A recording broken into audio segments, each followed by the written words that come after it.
Soup! Welcome to Tales Tomorrow. I'm Morrow, your storyteller for today, and with me I have some more RPG horror stories. Guess what? I'm back to streaming, sort of, kind of. I'm trying to keep up with some sort of a schedule. I'll try to do it like once a weekend or something. I don't know, I'm trying my best. Next stream, probably gonna be around Friday, maybe, potentially, like Friday evening or something. I'll see you there. Hopefully, maybe. Is it a Friday already? I don't know when this is gonna be uploaded. If it is Friday, maybe I'll see ya. You'll probably see some sort of a post announcement, something. Let's get some RPG horror stories for today. Outing Myself by Matthew. Alright, it's time to out myself. I've caused horror stories for my players. Most of them have forgiven me or moved on to greener pastures, but I'm sure they'll be able to suss me out from the details I'm about to give. This might be more appropriate for Reddit posts, but I've chosen your show for my doxing instead. I generally consider myself a good DM nowadays, and my players who have stuck around would agree. But boy was it a rocky road to get there. The following are a few of my worst transgressions as a GM. And they all came from the same game, so strap in. It's really sweet that you allow me to expose you online. I'm sorry. No, for real though. I'm ready. I'm strapped in, strapped on. If you got a strap, I'm in, baby. Why do you even say that? Why do you say the things that I say? Let's get to the story. These were my darkest moments as a GM. I was running exploration-heavy games centered around major dungeons and getting to and from them, because I was under a false notion at the time that each day of travel needed to be played out, which was the initial cause of this particular burnout. We're talking entire sessions would be one day of travel, one combat, roleplay that watches at night, maybe a bit of RP here and there. They would usually run out of time before we could get very far from the next day. That was a structure for like a dozen sessions or so. Behind the screen it was hard to get motivated for prep, but in my mind I was looking at 7 days of travel. I was trying to be semi-realistic about travel times before they make it to the cool stuff I'm actually excited about. So it's like bare minimum 7 fights. Worse still, there weren't a lot of landmarks along the way aside from biome changes, so it was all very samey. I was effectively running one random encounter a day, except keyword encounter in my brain was replaced with fight. Needless to say, I was suffering major GM burnout, aware of it, but desperately struggling to find my mojo again. How my players sat through literal months of bland mediocre sessions of effectively nothing happening will forever not surprise me. My next offense. Early on, I allowed a player, which I only figured out the specifics of much later, to port over a character from a separate campaign and world that nosedived.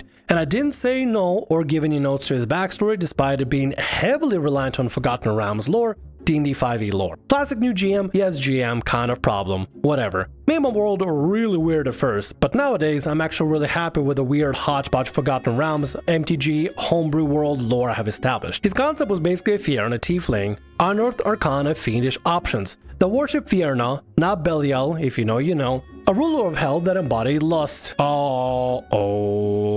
I think I know where this is going. Some sort of a sex pest kind of thing, embodied of lust and stuff. Also, just this general vibe. I know UA is like, okay, if you want to let players use unearthed arcana, that's completely fine, but I would recommend something. Don't let them. Simply don't. I don't use any of the unearthed arcana stuff except for one specific thing, and that's Druid Circle of the Primeval, because man, that is so cool. My druid player, she loves the Circle of Primeval. She gets to have a saber cat as a pet and still get to play a druid and stuff, and it's really cool, and she's really vibing with it, and I'm happy that she's vibing with it as well. But otherwise, I would say I would steer strongly against unearthed arcana. Some of the concepts there are great, but man, they need a little bit of polishing, that's for sure. The problem doesn't lie with how he roleplayed it. He actually was rarely flirtatious with NPCs. It was in my interpretation of Flethegos. Flethegos? I'm probably mispronouncing. The layer of hell Fierno rules. At an early level, he asked, and I allowed him to transport himself and comrades to his respective layer of hell for a bit of roleplay.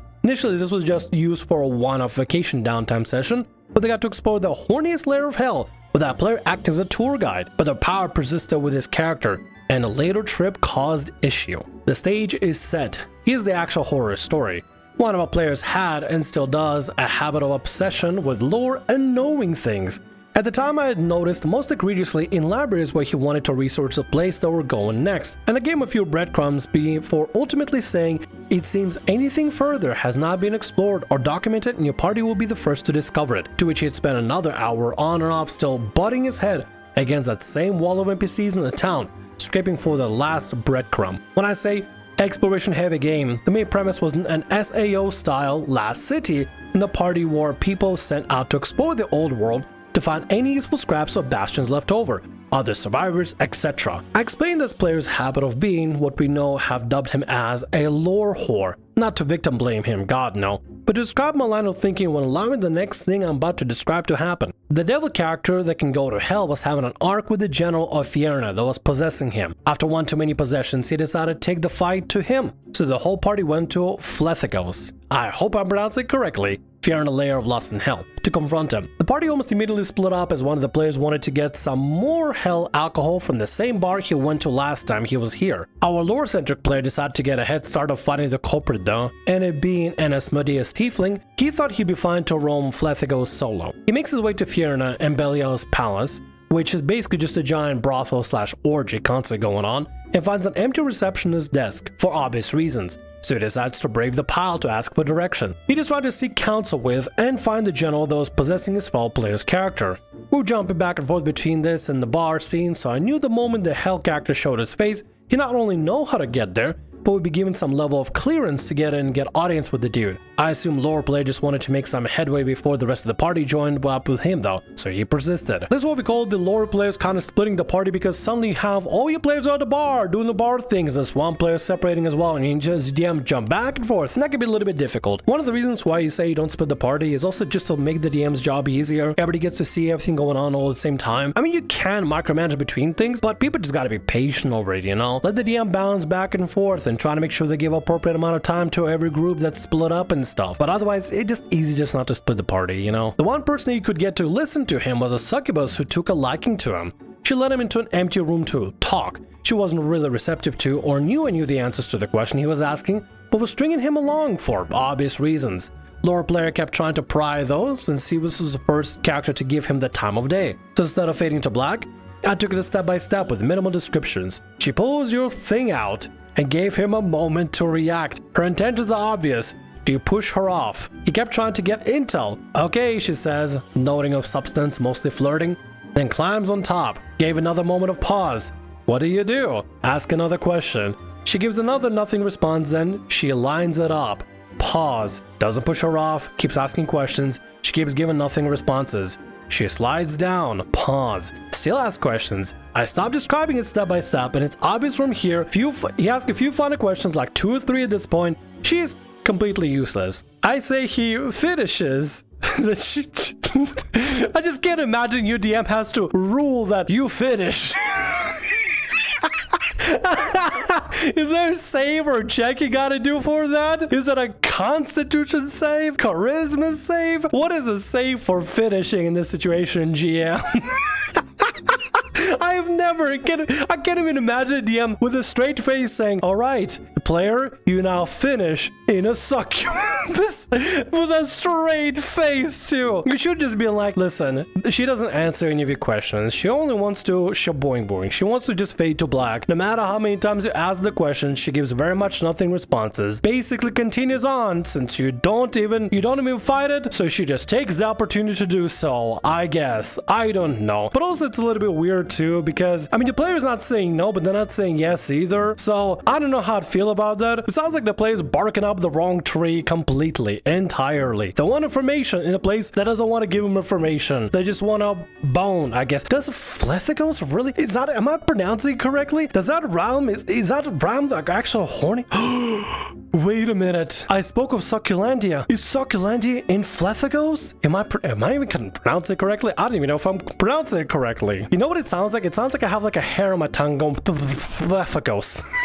That's what it sounds like. Then she gets off as he has his energy sapped because it's a succubus. She tries to coax him into another round to kill him. He declines and exits the room. By this point, the party had caught up between the scenes, switching and see the disheveled lore player come out from a room. He explains what happened.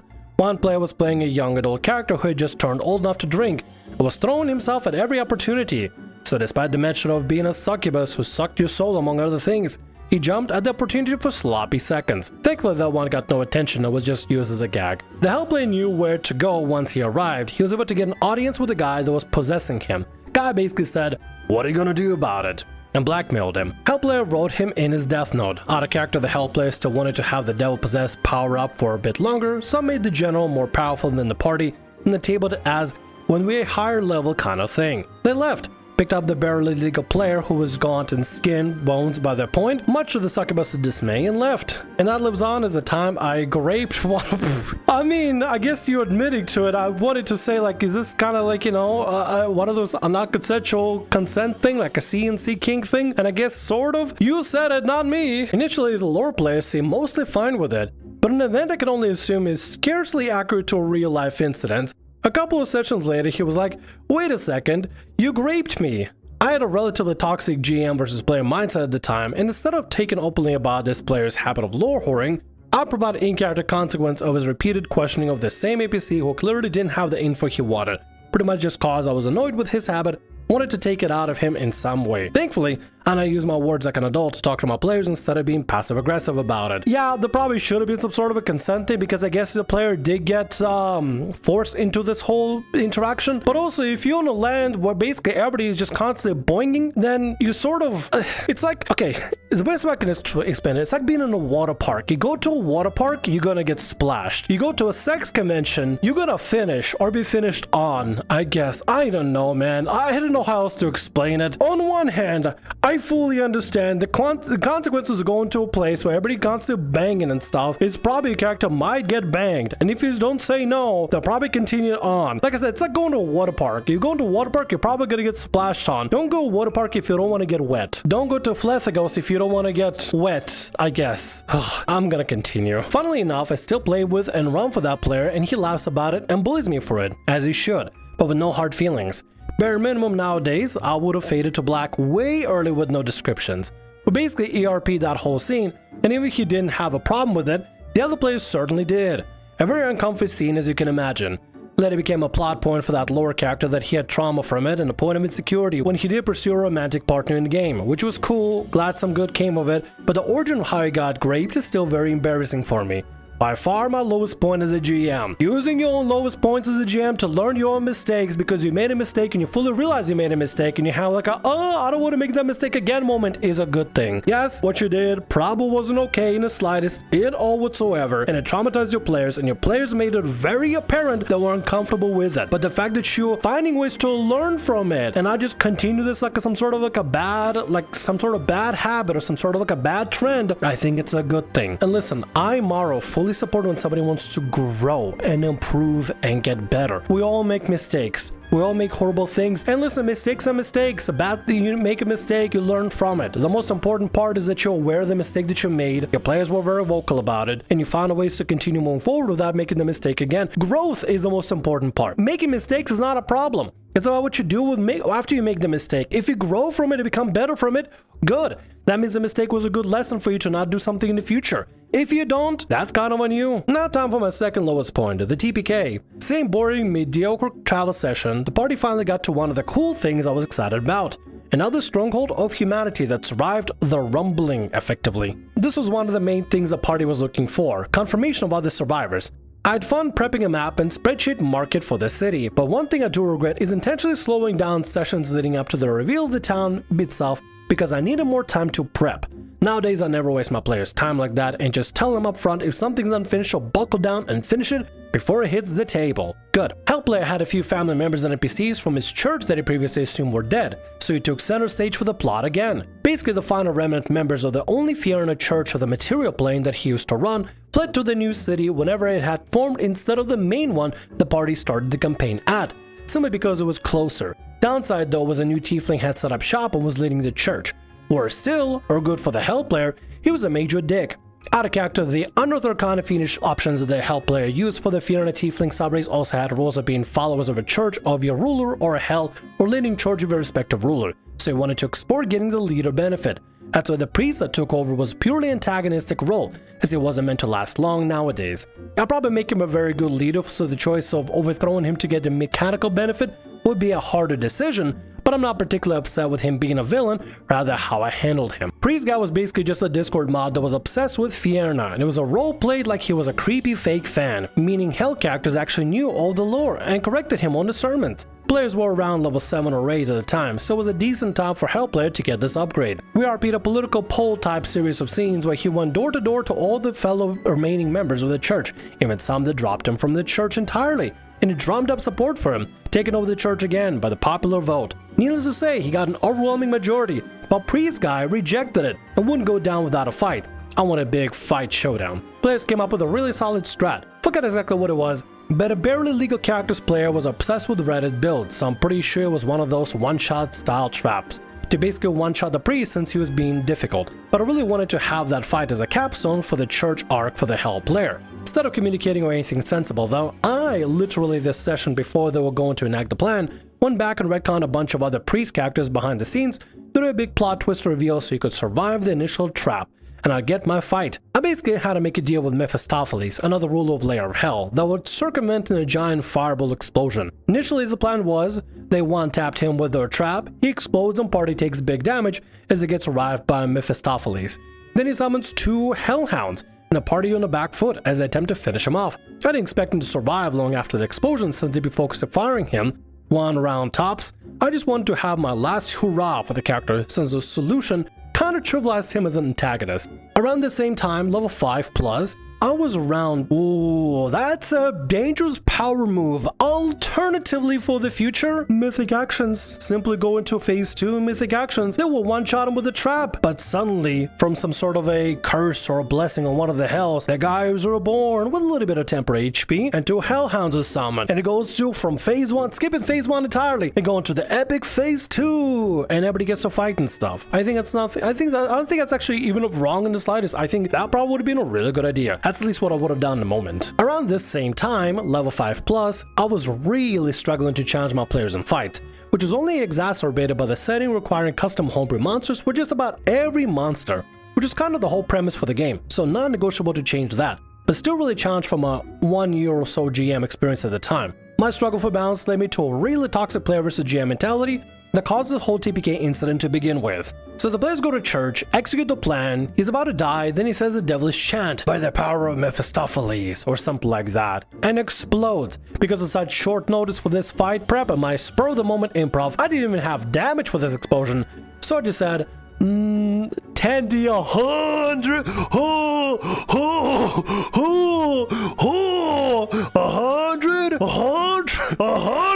whoa, that is overkill. In my head at the time, they could technically only roll 10, so I'll roll like 500. Which is about average. Even a successful save will still outright kill every player. No death saves. But the barely legal player has evasion and succeeds his dex save, so he takes no damage. Entire church explodes. All the players die except for the barely legal player. And I just scraped the entire second phase and made the explosion a super slide booming. We end up session at the barely legal player made a grave for everyone. Ooh, okay, don't use 100s for anything except for like rolling a table on like a table, like loot table or something or whatever. But don't use that for that. Oh boy, howdy. 10d 100s is crazy. Now you know, but oh my god, that'd be terrifying. If a DM tells me he's rolling 100s for the damage, I am writing a new character sheet regardless of the damage, because no way am I surviving that. I wrote up a hell thing. It was being vague but says, I have something planned. Trust me, no need to make new characters. Was going to do a plotline where Hell player was sent to Flethigos, Fierna, his god lair, and she was going to manipulate him into staying. Meanwhile, he is going to have resources to help party fight the way out of Avernus, first layer of Hell, turn a second chance. It was like 3 session stops. What really stuck in people's craw though was me not respecting the magic items can be destroyed rule in D&D, because I didn't even know that was a rule. And when others were trying to explain that to me, they weren't pointing to a page, so I thought it was a common homebrew thing. So I made the call that most magic items are also destroyed, minus a few legendaries. Ooh, that just hurts, dude. Oh, like that feels like a metaphorical kick in the nuts. One player decided he really wanted to make a new character, despite me having something planned for him to come back. So he made what ended up being a murder hobo problem character. But at the time, he was just really excited to play a new character in class, so I obliged. Anyone who still had a living character was going to make a side character tag along for the hell stuff until the main party got a revive. I was pretty vague about what my plans were, but I made it clear no one needed to make a new character. I later divulged basically the whole plan to the Hell player in confidence after he pried enough. Despite all of that, 3 to 4 days later, everyone was chatting it up and decided to TPK was too much. He was too cheap, 2 player versus DME, and they had enough. Next section was 4 hours of essentially an intervention for me where everyone said their piece. I took notes on all feedback and decided we'd retcon the whole thing. However, the player who wanted to play a new character had already made his character entirely and was really excited to play him. So to honor his wishes, we said he dove in front of the party and took the entirety of the blast. He was a turtle, so it exploded in his shell. We reflavored it like a fireball instead of the priest exploding himself, so that could work. That player's character died, the priest still died in the blast, same as the last time, and I destroyed most of the player's magic items and loot because I still didn't understand that it's a straight up rule in D&D. They gathered the few mementos I said survived at the grave, where it was retconned for just him instead of the entire party.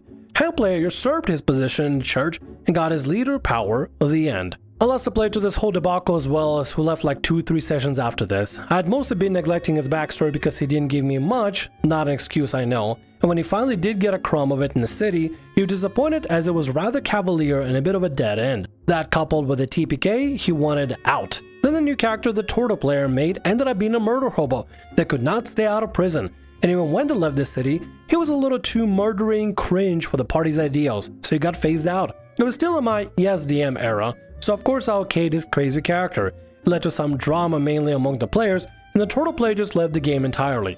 Still take responsibility for the situation though, cause I allowed it in the first place, and he never would have switched characters if I didn't TPK the party unceremoniously. It was especially disheartening because his old character was also kind of a problem as a player, the bard that wanted to frick everything, but we were pretty deep into his story by that point. He was really starting to turn a new leaf, both as a character and as a player. We had his whole "my name is Earl" thing going on, if you're familiar, where he was going around to all the women he womanized and slept with in the past and making amends. After finding out one of those one-night stands resulted in a kid in new city that we're in, it looked like he was about to buckle down and be a father to that kid. All the cringe ERP that the players put up with before this had finally led to something substantial, but the TPK and my YesDM self had ruined it. TPK itself ended up being immortalized as "Remember the Church," which the players still say to this day anytime taking away player agency too much or have made someone too OP. All of my players, if they're watching, will immediately be able to clock my identity if they haven't already based on that phrase alone. Then my final embarrassing story from that lull in my DMing was having a player drop the quote, "too much racism." But before I describe that, how about a D&D glory story first? No. You aren't gonna mask it with a glory story. I demand a horror story. No, I appreciate the glory story. I really do appreciate the glory story. But I'm hooked now. You literally edging me so hard. I need to see the horror story. Actually, I'm gonna just go ahead and save us both face and not read that one out loud. But if you're curious what it's about, you ever heard of the penis game? Where you gotta say the word like penis louder. It starts off with a whisper, penis, before everybody just shouts, penis! Yeah, it's kind of like that, except with racial epithets, I suppose. The OP had learned that they probably shouldn't be saying these kind of things at the table, whether it's a joke or not, as it can affect other people's enjoyment, as it causes the player to leave because there was just a little bit too much of it unnecessarily. From this point on, I finally found my footing as a GM, got out of my writer's block stump, recovered from my post-TPK intervention depression, finally got rid of my slog session from that point on, and better myself as a person by not throwing slurs around like a punchline. And I'll probably time skip over travel if nothing interesting happens, tune it, and don't roleplay day-by-day sessions unless they're in dungeon crawl that demands it. My players are now level 20 and very broken in the world with such a rich, deep, and weird lore. It's been 60 years since, but man, year 2 was really rough. Shout out to my players who stuck around during the dark ages of me learning to be a good DM in person. They're the real ones that deserve a medal for the horrors they had to endure. I had a few minor issues of problem players or scenes I wish I ran a little differently since, but nothing I'm particularly ashamed of, at least as much as I am about these stories. Most of my horror stories nowadays felt like I mostly did the best I could, and anything better I could have done to prevent it, just an optimization for me to implement to become a better GM, not really seen by me as a major mistake. The game is still technically going, although it's on hiatus currently, but an arc end that results in a cataclysmic event that the party is going to retcon through a side campaign. Shout out once again to all my awesome players patiently waiting for me to finish my prep for that. I plan to eventually return to that main cast of OP, just 20 players after a brief aside of some new characters saving the day. A really fun concept I've had for a while that I'm just excited to run, probably won't get a chance to again, which is also why I put the main game on hold while I prep it. Had another bout of burnout recently too, but instead of making my players suffer, I just took a break this time. Thanks for reading if you got this far, and feel free to use these stories however you see fit. None of my previous players decided to write horror stories about me yet, so I thought I'd out myself instead. And if there's any takeaway from this, is that the road to success is paved through failure. You learn more from failure than you do from success, so no matter how bad it may seem, put yourself back up and don't give up. I don't embrace my past per se, as some of it is truly commendable behavior, but I do see it as a point of learning and growth that I hope will serve as a cautionary tale to newer GMs. I wanted to quit so badly after the horrific failure that was a TPK, and the racism part made me reevaluate who I was as a person, not just as a GM. But I'm still here, still GMing, and still gotten a lot better. There's still room to grow, but I can comfortably run bare minimum of 5 out of 10 games every time. Usually much better though, and that's all I can really ask for. Really enjoying the channel recently, especially little anecdotes or questions before the story time. I rarely get to talk to other GMs, so it's nice to have an outlet to gush about all my experiences over the years with people who can use it. Keep it up. And thank you so much for writing to me, I greatly appreciate it. I hope it's okay if I admitted one of the stories, gotta be honest, is I don't know if there's any other way I could describe it without being like really bad, and I don't want to put you in a bad light and stuff. Listen, we all make mistakes, and we make mistakes out of game, we make mistakes in game, and I'm not gonna fault you over anything specific. However, what I do want to commend you for is learning from the mistakes and becoming better as a GM, and I mean, I guess as a person in a sense, I don't know. I mean, I guess if you become a better GM, you also become a better person, you know? It just kind of goes both ways, because at the end of the day, you're still finding ways to try to improve yourself in general, as just in general, from a GM perspective, or just whatever, what have you. And you can take the skills that you learn from GMing and stuff and becoming a better GM and stuff, you can convert it to other IRL things as well, which is honestly good. At the end of the day, I think the biggest thing is self-awareness. If somebody lacks self-awareness and they aren't realizing they're making some sort of a mistake or doing something bad, I kind of feel like the onus is on them to try to go through that self-realization, and if they're still are blind to it, then kind of a lost hope. But if somebody out there is genuinely trying to improve themselves in any capacity in any way, even if they're making a mistake, I don't think it's really a bad thing. I mean, we all make mistakes, we all have those days, we all listen to Hannah Montana at some point. Everybody makes mistakes, everybody has those days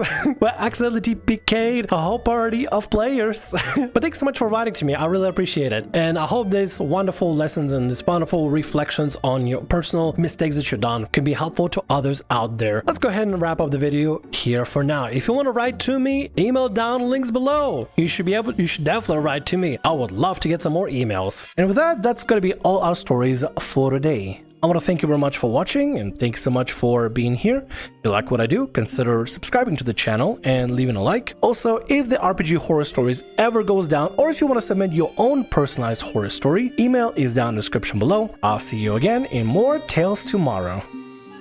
Bye-bye.